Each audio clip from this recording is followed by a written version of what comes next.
in the end, he has lost all his money to Julia anyway because of the second blackmail, which is give me everything and I will get you out of prison. And then he wants to go back to Ruth, but at that point, that bridge is burned.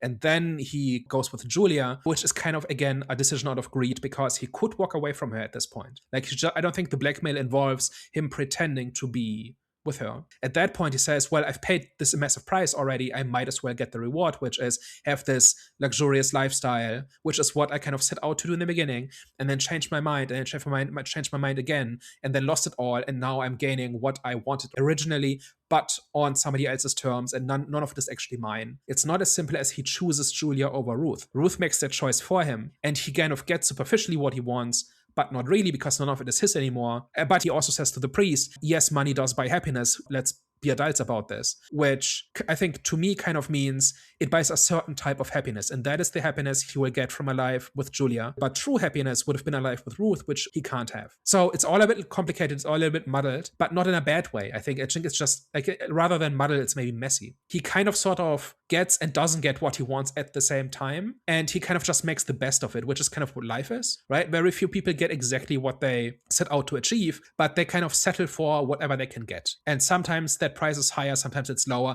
sometimes it's close to what you wanted, sometimes it's something completely different. Sometimes it's barely sufficient, and sometimes it's actually quite nice, but it's not what you expected, and so on, right? That is kind of life, right? Very few people end up exactly where they set out to go. So in a way, this whole thing is kind of a metaphor for life in general, and the choices we make and how we end up in places that we didn't intend, and certainly not in the way we intend. I agree with that.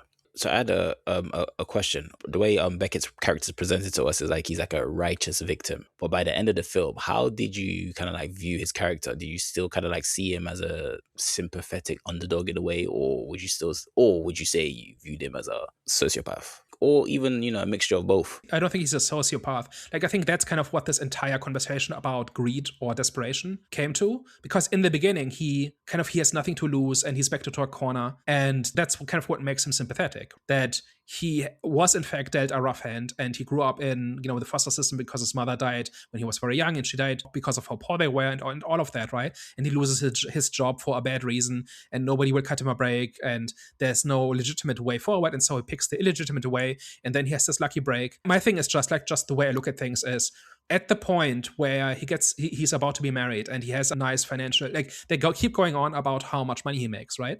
That he can just afford a nice penthouse for him and Ruth on his salary. And it's expensive, and it's more expensive than anything they could ever have dreamed about, but they can afford it now. And to me, that is kind of what enough looks like. And anything more than that is kind of greed. And that is kind of like this whole greed conversation again, right? But I think where he stops being sympathetic in a way is where he has enough and doesn't stop. That's to me the turning point.